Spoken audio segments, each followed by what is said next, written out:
I used to think Malaysia was just there. You know what I mean? Singapore had the reputation. Thailand had the beaches. Japan had the culture. Indonesia had the scale. And Malaysia? I honestly didn't know what it had. I'd flown through KL twice. Never left the airport. Never cared to. But after spending real time in 7 Asian countries over the past year, I realized something that actually shocked me. I had completely misunderstood what makes a country livable. And Malaysia? It's been hiding in plain sight this entire time. Before we go any further, do me a favor. Hit that subscribe button and turn on notifications.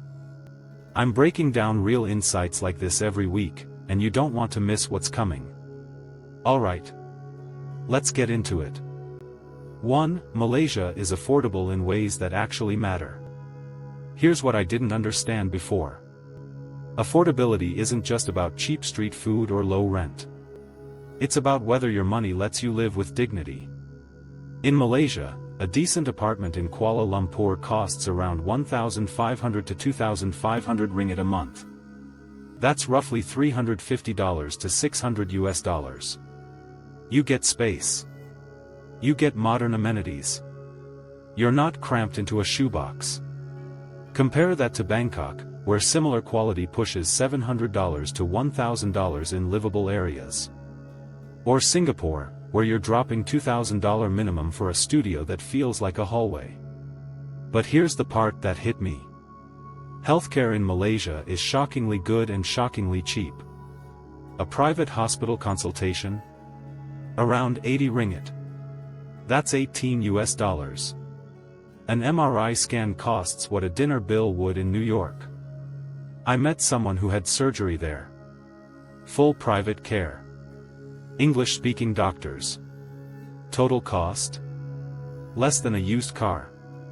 You start realizing affordability isn't about being cheap. It's about value that doesn't humiliate you. If this is already shifting how you see things, go ahead and hit that subscribe button. And drop a comment. I actually read them. 2. It's one of the most multicultural places on Earth, and it works. This one broke my assumptions completely. Malaysia is roughly 60% Malay, 23% Chinese, 7% Indian, and a mix of indigenous groups and immigrants. 3 major religions. Multiple languages.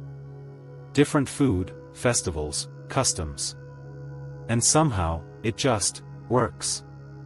I'm not saying it's perfect. There are tensions. There's politics. But day to day? You see something rare. A Chinese family running a kapicium next to a Malay nasi lemak stall next to an Indian banana leaf restaurant. All thriving. All respected. I watched a Tamil Hindu festival in the streets of KL, then walked 5 minutes and saw a Chinese temple lit up, and another 5 minutes to a mosque at prayer time. It wasn't touristy. It wasn't performative. It was just normal life. You don't see that kind of working multiculturalism in many places. Not at this scale. Not this seamlessly. And people celebrate it. There's pride in it. That hit different. If you're starting to see why this country stands out, smash that like button. Let's keep going. 3. The food culture is unmatched. I know everyone says their country has the best food. But Malaysia doesn't just have good food. It has layers of food culture that reflect everything we just talked about. You've got Malay satay, Chinese char kway teow, Indian roti canai, Peranakan laksa, mamak rojak. And it's not fusion for the sake of being trendy. It's the result of centuries of trade, migration, and shared space. Here's what shocked me most. The quality of everyday food is absurd. A plate of nasi kandar from a roadside spot in Penang is better than what you'd pay $30 for in a western city. And Malaysians are serious about it. They'll debate which hawker stall makes the best char kway teow like it's a political issue. Food isn't just fuel there. It's identity. It's history. It's how people connect. I ate at a hawker center in Kuala Lumpur where a 70-year-old Chinese man served Hainanese chicken rice he learned from his grandfather.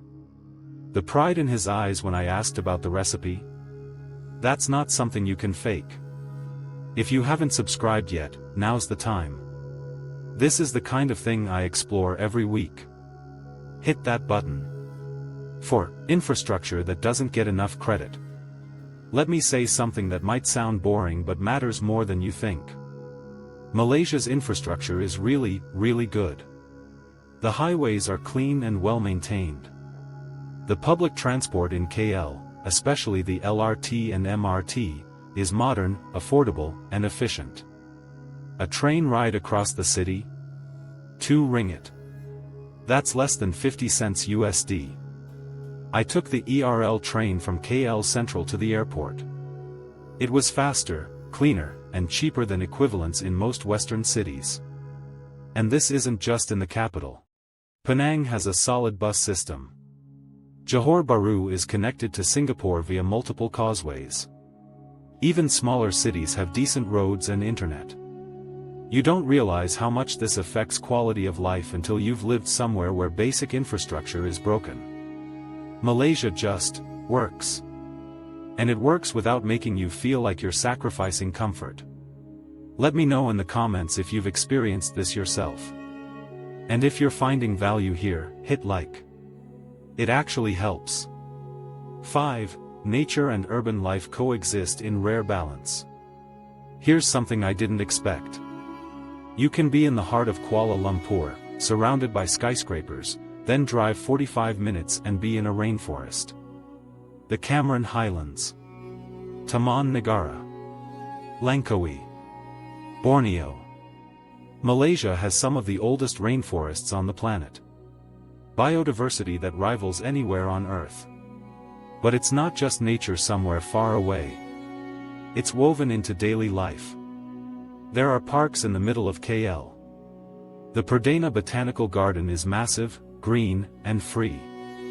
People jog there in the mornings. Families picnic there on weekends.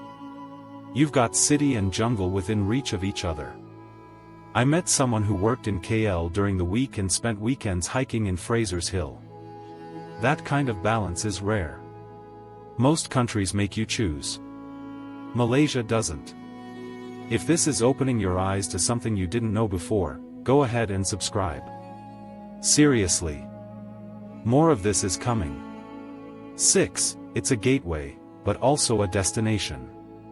Malaysia has always been treated like a stopover. People fly into KL on the way to Bali.